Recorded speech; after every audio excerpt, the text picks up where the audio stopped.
compartir con los alumnos de medicina, con estudiantes de medicina, avances de un modelo que vengo desarrollando hace muchos años, basado en las teorías de la complejidad. Así que esta imagen, la imagen que ven acá, es un agujero negro, que hace poquito, justo el 10 de abril, tuvo una publicidad internacional que se le sacó una foto al agujero negro. Ahora, ven esa formita dibujada, obviamente no es un aparato, es un modelo, es una abstracción, es un modelo mariposa, un modelo de atractor para poder entender qué es lo que pasa en los agujeros negros. O sea, son dos cosas diferentes. Una es una foto de una galaxia y otra es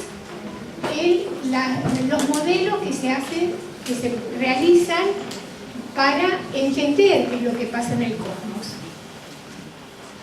Acá está el agujero negro, la foto que se publicitó, fíjense ustedes, ¿no? Como a veces hay una diferencia entre lo que es la publicidad para ganar sensación entre la gente, para que se hable, y lo que realmente pasó. Se publicitó como la foto del agujero negro, como si fuera una foto con un clic, con una máquina que se hubiera montado un aparato y se saca la foto. Sin embargo, la realidad es mucho más compleja y fabulosa. Hubiera sido lindo que se hubiera publicitado todo el trabajo que hubo para obtener esa imagen. Porque como ustedes saben, el agujero negro chupa toda la luz, así que obviamente no hay manera de sacarle una foto. Sin embargo, en un proyecto que lleva 10 años, trataron de combinar equipos de investigación de distintas partes del mundo que coordinaran sus antenas, y durante 2 años estuvieron siguiendo a esta imagen, siguiendo las ondas de radio, y después con programas de computación resumieron y volcaron o tradujeron, como pasa en las computadoras, que se captan los bits, toda la información, y se recompuso la imagen del agujero negro. A mí me parece que lleva mucho más trabajo y es mucho más loable comprender todo el trabajo que hubo atrás de esto y la novedad de lo que resulta. Sin embargo, ahora vamos a ver que esto también dejó otras cosas para el público en general, otras novedades picando. Una, que a las chicas también nos puede interesar los temas de informática y cosmología, ¿no? Porque se publicitó que una de las geniecillas que preparó los algoritmos necesarios para poder traducir las ondas de radio en imagen era una mujer, una jovencita. ¿La vieron esta imagen que se hizo viral? ¿La vieron, no? Sí. Se hizo viral por las redes. Y también se hizo viral un meme. Bastante, ¿no? Nosotros se hizo muy viral. O sea, esto fue lo que el agujero negro nos dejó, la billetera de todos hoy día. Lo que el agujero nos dejó. Entonces, el temario básicamente es, vamos a hacer un paneo de las teorías del caos, qué son y qué no, y sobre todo a tratar de poner como hilo conductor la historia de las ideas, como las ideas que hay detrás de cada descubrimiento, ¿no? Y cómo van cambiando. Y después vamos a hacer un repaso de qué consisten los modelos mariposa, los fractales, y voy a tratar, si me da el tiempo, también de irlo intercalando, de que en realidad estos son modelos modernos, formales, de ideas y patrones de fenómenos que se viene dando cuenta en la humanidad desde hace muchísimo tiempo. Así que, como primera distinción entre en la gran confusión que hay con las teorías del caos, vamos a distinguir lo que es el caos mítico del caos físico. Entonces, resulta muy útil diferenciar entre lo que el término caos, esto es algo para tener muy en cuenta, el término caos significa carente de lógica y de estructura, o de algún tipo de criterio. O sea, eso es algo caótico. Entonces, la idea del caos es una idea que está en los pueblos antiguos como una época que en algún momento atravesó la humanidad, una época terrible de caos, de confusión, que una vez que se hizo la luz, ningún grupo humano quiere volver a esa era de caos. Entonces, esa es la idea. Los mitos que hablan del caos no es para quedarse cómodo en el caos, es para ver, porque tienen pánico de volver al caos. Y actualmente, que es donde se presta la confusión, algunos filósofos remiten a la idea del caos como que bueno, hay que acostumbrarse a las incertidumbres de la vida y demás. Eso es una especulación filosófica válida, pero no debería confundirse con las teorías físicas del caos, con las teorías matemáticas del caos, que son en las que nos vamos a concentrar, ¿no? El caos físico consiste es una teoría matemática cuyos principios fueron presentados en 1975 por Lee y George. Ahora vamos a ver la historia que hay detrás de eso, para dar cuenta de ciertas trayectorias celestes, que también es de unas trayectorias erráticas que se vienen analizando desde el siglo XIX. Y el punto que ya desde el momento de entrada quisiera que registraran como que si algo se tuviera que llevar de esta conferencia es que las teorías del caos, las teorías físicas del caos, procuran desentrañar mediante estructuras lógico-matemáticas. Recuerdan que el término caos quería decir falta de estructura, y acá las teorías del caos buscan establecer estructuras. Estructuras lógico-matemáticas para dar cuenta de la emergencia de la materia y la vida en el universo. O sea, también habrán oído hablar del Big Bang, que fue una teoría muy conocida. Bueno, las teorías físicas del caos se preocupan de qué es lo que pasó para que surgiera la vida y el orden a partir del Big Bang. No es tanto regodearse en qué lindo era cuando estábamos en el caos, no pasa por ahí. Entonces, una vez que distinguimos lo que es el caos físico y el caos mítico, vamos a ver qué queremos decir cuando hablamos de sistemas y sistémico. ¿A qué nos referimos? Y acá también tenemos que hacer una distinción entre sistemas reales, porque a veces hay una confusión. Se mezclan los modelos, se suele confundir en los términos los modelos formales para abordar los sistemas con los sistemas mismos. Y requieren una distinción. Entonces Bertalanffy, el impulsor de las teorías general de sistemas ya desde los años 40, venía hablando de que hay que distinguir, hay que hacer, él llamaba una ontología de sistemas, ¿no? De que hay que distinguir entre lo que son los sistemas reales, de que existen y son como son, sin que nosotros nos demos por enterados, como pasa con el sistema solar, el sistema circulatorio, ¿no? Son todos complejos, estructuras complejas, son sistemas, por eso que en medicina se estudia sistema digestivo y demás, ¿no? Son sistemas, pero que existen, estemos conscientes o no de ellos, funcionan solos. Y después están los sistemas conceptuales, que ahí sí, son magníficas creaciones de la mente humana para abordar distintos fenómenos. Y la característica que tienen los sistemas conceptuales es que mayormente no son discursivos, son visuales.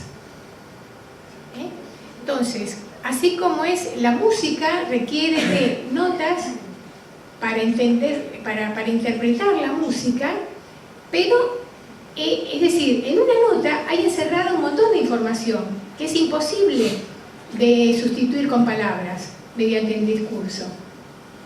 Y lo mismo pasa con el álgebra y con tantos otros sistemas conceptuales que son maravillosas creaciones del intelecto humano.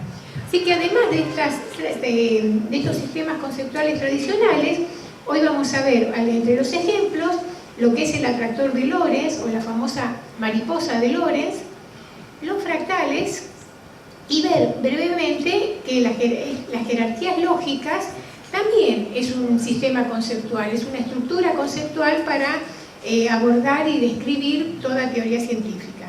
Entonces, para entender cómo el caos, cómo las teorías del caos iniciaron con movimientos planetarios, tenemos que acordarnos que durante muchísimo tiempo, inclusive con Newton, la idea quedó como cimentada, la idea de un universo ordenado, predecible, perfecto. Las ideas de Newton se ensamblaron sobre las ideas previas que hablaban de que los cielos eran una serie de bóvedas con capas de cristal y demás, ¿no? Es decir, todo muy perfectito, muy equilibrado, muy ordenado y muy predecible. Sin embargo, Poincaré, un genial matemático, el inventor de la topología, se abocó a resolver un problema del que se estaban dando cuenta los astrónomos, que se llamaba el problema de los tres cuerpos. No es Doña Flor y sus dos maridos, ¿eh?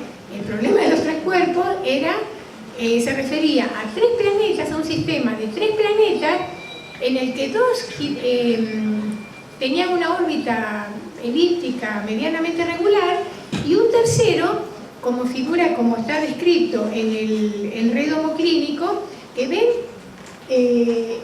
la figurita que está en la esquinita, ven que hay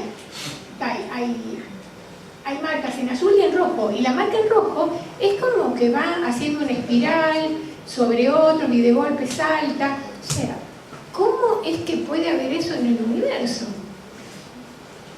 Y inclusive Poincaré, ya a fines del siglo, por supuesto, este es un problema que un rey europeo lanzó un concurso para que se resuelva. Y Poincaré lo resolvió, no desde el punto de vista cuantitativo, con una fórmula matemática, como se usaba en ese entonces, sino con un modelo cualitativo, que recién se pudo pasar a computadora cuando se inventaron las computadoras, porque era muy complejo, son modelos tridimensionales. Entonces, hablando del problema de los tres cuerpos, Poincaré señaló, dice, uno siente vértigo ante la complejidad del movimiento. O sea, que producía vértigo porque salía dentro de toda la intuición de años de un universo ordenadito y como un relojito. Entonces, tenemos esto, ¿no? Que trabajó el problema de las órbitas caóticas y que ya en 1908 escribió en su libro: pequeñas diferencias en las condiciones iniciales pueden generar enormes diferencias en el fenómeno final. Tengan en cuenta que esto lo dijo Poincaré a fines del siglo XIX. La topología, que causó sensación entre los científicos a fines del siglo XIX, cuando vino la teoría, surgieron la teoría de los fotones, la revolución de las ondas de luz, los premios Nobel de Einstein, la teoría de la relatividad, todo eso fue como que la física se abocó a otros temas. Y el tema de la topología y las órbitas caóticas quedaron de lado. Fueron retomadas por Stephen Smale en la década de los 50. Era un matemático brillante y la retomó la topología al estilo de Poincaré, es decir, sobre un plano, con compás, con un lapicito, haciendo todos los diagramas en un solo plano. Él empezó a trabajar en topología, haciendo ejercicios y enseñando, y los matemáticos son gente muy particular. Son chicos, es decir, conservan ese espíritu de curiosidad infantil en el que todo el tiempo están buscando patrones en las cosas. Entonces, después de 10 años de estar haciendo topología y enseñando, cuenta la historia que en los años 60 estaba en una playa de Copacabana y de golpe se le ocurrió o descubrió en las olas del mar, con gente haciendo windsurf y demás, el mismo patrón que él estaba analizando para las órbitas celestes. Eso solo se le pudo haber ocurrido a un matemático, porque ¿a quién de ustedes se le ocurre, estando en la playa, ponerse a pensar en el trabajo, ¿no? En soluciones creativas para el trabajo? Pero bueno, los matemáticos lo hacen, y descubrió ese patrón y fue quien introdujo la idea de que los patrones similares que ocurren en los cielos, en las órbitas celestes, son aplicables a fenómenos cotidianos. Él fue el que revolucionó la matemática en ese sentido, en ese momento. Acá es una idea de cuál es la diferencia, es lo que pasa en la mente de los matemáticos, cómo realizar una herradura de Smale con topografía y geometría en 2D, o sea, sobre un plano. Él habla de un plano, hace los dibujos, los diagramas, pero en la mente la estructura final la completa la mente del matemático. Para nosotros es un dibujito plano, no nos dice nada. Sin embargo, fíjense ustedes que recién se puede descubrir cuando se lo puso en computadora. Cuando se traducen los datos matemáticos de Smale en la computadora, sale una hermosa estructura tridimensional. Uno diría, ¿qué tiene que ver eso con lo que vimos antes? Es lo mismo, porque la estructura anterior fundamenta la tridimensional. ¿Se dan cuenta? El pasaje, ¿no? Lo que es, que una cosa es lo que imagina el matemático y que nos ha facilitado mucho la computadora para entender muchas imágenes que solo estaban dentro de la mente de los matemáticos. Es decir, este pasaje del 2D al 3D también cuenta con antecedentes con la cinta Moebius, que es un artefacto que desafía toda la intuición, porque es una cinta de papel pegada, torcida, ¿no? Que pega, es decir, se da vuelta, se pega y se da vuelta, y tiene una pared. Aparentemente tiene que tener 2 caras y 2 bordes. Y sin embargo, viene fascinando a los matemáticos porque tiene una sola cara y un solo borde. Son de esas cuestiones que desafían la intuición, ¿verdad? Bueno, entonces, hasta acá venimos viendo los sistemas complejos planetarios o terrestres, como vimos recién de las olas que había descubierto Smale. La propiedad constante que tienen es de la inestabilidad de trayectorias individuales combinadas con la estabilidad de una estructura. De vuelta, aunque se llamen sistemas caóticos, tienen una estructura. Ahora, ¿fue Smale el primero que descubrió estos patrones en las olas? No. Fíjense ustedes que los antropólogos vienen estudiando desde hace mucho tiempo cómo los indios de las islas, los nativos de las islas del Pacífico navegan utilizando patrones de oleaje. Si hay algo más inestable que los patrones del oleaje, la verdad hay pocas cosas más inestables que eso. Sin embargo, ellos en su mente han articulado una estructura para poder navegar sin problema largas distancias valiéndose de los patrones de oleaje. ¿No es maravilloso? Lo que pasa es que ellos no le llamaban ni herradura, para ellos era algo de la vida cotidiana, lo más normal del mundo. Pero los patrones de oleaje es un conocimiento que viene asentándose desde mucho tiempo atrás. Bueno, llegamos a 1961. Edward Lorenz era un meteorólogo. Recién estaban empezando a usarse las computadoras en organismos oficiales. Las computadoras eran heladeras, eran enormes en esa época, muy complicadas. Y él, como tardaba mucho en procesar la computadora los datos, ingresó los datos de 2 conjuntos de datos, o sea, dos conjuntos de datos meteorológicos, los ingresó a la máquina y se fue a hacer otra cosa. Cuando volvió con las horas, la máquina, en lugar de sacarle toda una estructura lineal y bien cuadriculada, ofreció esta imagen que es histórica, la imagen de la mariposa de Lorenz. El efecto mariposa deriva de la forma de esta figura. A eso se llama efecto mariposa, porque deriva de esta forma, de este dibujo inicial que descubrió Lorenz en su computadora. Ahora, fíjense que esto fue un hallazgo. Él no puso los datos para hacer una mariposa. Y volvieron a intentar con otros, siempre ingresando dos conjuntos de datos, nos recuerda a lo que había dicho Poincaré, ¿verdad? Pequeñas variaciones en el principio, las grandes variaciones en el final. Pero el asunto fue cómo los matemáticos captaron esto, este fenómeno, y se pusieron a tratar de desarrollarlo.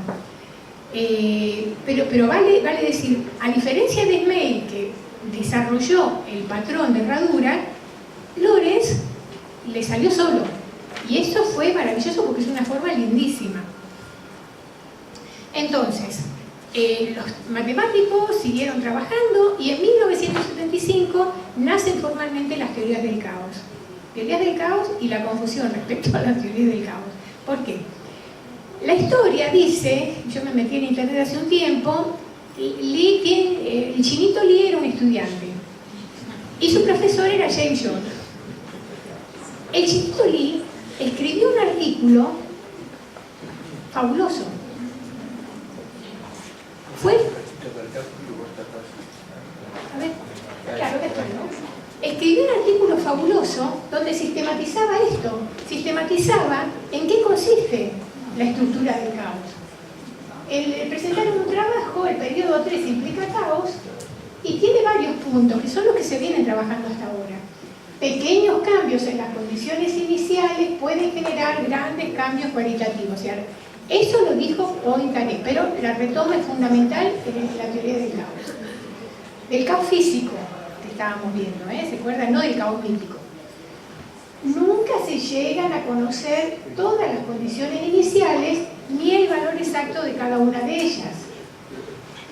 Se pueden representar topológicamente, o sea, puede partirse de una imagen 2D en lápiz y papel, todas las condiciones, se puede representar topológicamente toda la variación de conductas en sistemas dinámicos no lineales. Y otro punto importante que tiene que ver con la cuenca de atracción, que es el nudo del sistema mariposa, las trayectorias no previstas se mantienen dentro de ciertos límites en el espacio tridimensional. El efecto mariposa es que las trayectorias que se podrían ir como una... Hay algo que se llama espiral logarítmica, que es una espiral que el punto se va separando cada vez más del centro, y sin embargo, en la cuenca de atracción hay algo como que el planeta parece que se va, pero vuelve. Y vuelve como efecto de la cuenca de atracción que está al centro de cada ala de la mariposa. Sí, es decir, ¿está claro o es medio...? Se sigue, ¿no? Entonces, eso es lo que conduce que un sistema dinámico puede presentar una conducta impredecible, pero como se mantiene dentro de ciertas trayectorias posibles, es considerado caos determinista. De ahí el flujo del caos determinista. No determinado, pero que se puede establecer un cierto patrón, una cierta estructura. Uy, ¿qué pasó? Ah, cambié el video. Vamos a corrernos, a ponerlo acá. A ver.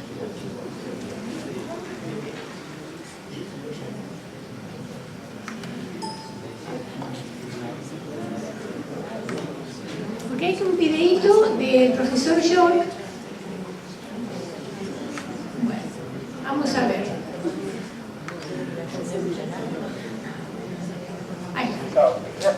Este es el profesor York.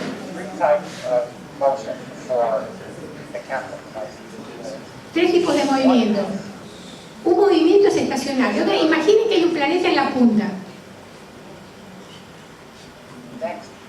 Imaginen otro planeta en la otra punta, el movimiento cíclico. Movimiento casi cíclico. Todo hecho con el mismo aparato,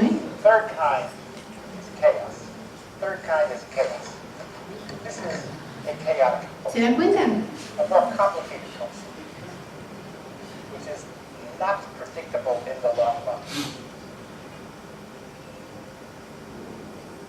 Flips one way, it flips the other way. You see a pattern, the pattern goes away, a new pattern comes. And this is what our lives are like. They keep shifting and changing.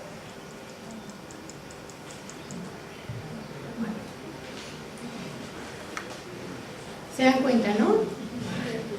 El aparatito maravilloso es un aparatito simple, pero estupendo. Es como el payaso. ¿Eh? Es como el payaso que se mueve con tal. Sí, pero cambia, va cambiando. Pero que con la misma estructura se consigan distintos tipos de movimientos, según cómo se lo impulse, eso es fabuloso. Y el aparatito, a ver, vamos a empezar. Y el aparatito se pudo hacer con los cálculos de Lie.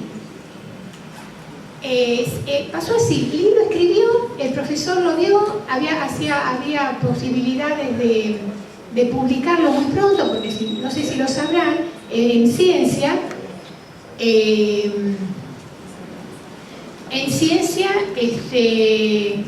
uno publica, manda algo, lo revisa, es decir,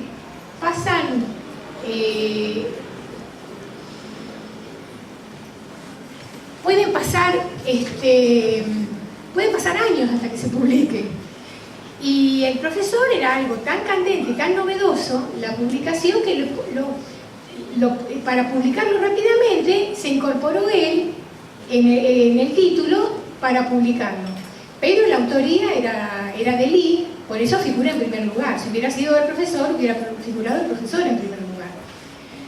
Lamentablemente, el que empezó a darle publicidad, el que empezó a difundirlo, fue el profesor. El alumno era brillante y quedó ahí rezagado. Y el profesor, como no había hecho, porque mire, si hay algo que delata cuando una persona no hizo el trabajo, es al momento que lo tiene que explicar. Cuando tiene que explicarlo, si no hizo él la investigación, sobre todo en ciencia, si no hizo él la investigación, se nota. Se nota porque hay lagunas, hay inseguridades, hay cuestiones que no cierran. Y ahora, entonces lo que hizo, lo que se hacía en el trabajo, era recuperar la idea del caos como estructura. El enorme hallazgo de las teorías del caos es recuperar la idea de que el caos tiene una estructura. El caos físico, el caos que encontramos en la naturaleza, tiene una estructura. Y es una idea que viene, que Lie la conocía desde este dibujo. ¿Saben a qué se refiere este dibujo, verdad? Esta imagen. Ahora, fíjense ustedes cómo a veces cómo ciertas filosofías al pasaje occidental quedan como edulcoradas. ¿Cómo es conocido este símbolo? ¿Cómo es conocido el símbolo de qué? De Xinjiang, ¿verdad? Todos lo conocemos como el símbolo del Xinjiang. Y quedó fijado porque resulta parecida la idea a la dialéctica entre opuestos que viene de la época clásica. Se enganchó con el tema discursivo de la dialéctica entre opuestos. ¿Cómo? Que la vida es entre opuestos. Y sin embargo, la filosofía china es más compleja sobre el Xinjiang. En realidad, no le dicen símbolo del Xinjiang, le llaman taijito. Y eso fue desarrollado por un filósofo chino en el año 1000, con esta figura que también es una representación, no es que haya estas bolas así de Xinjiang en el universo, es un modelo, es una representación de cómo el Xinjiang son dos fuerzas, dos estructuras que ahí guardan semejanza con los principios de termodinámica. Los dos grandes principios de termodinámica en física, que uno es el principio de conservación de la materia y el otro es el principio de entropía, que las cosas tienden al desorden, la entropía guarda muchísimas similitudes con el caos. O sea que tanto la entropía como la transformación de la materia tienen una estructura que necesitan articularse. Y el modo de articularse no es focalizando en los opuestos, porque ese es otro error tremendo del discurso occidental. Focaliza en los opuestos. Y la vida y las soluciones no surgen de los opuestos, surgen de los complementarios. Y este símbolo lo que nos muestra el yin y el yang y el tai chi. El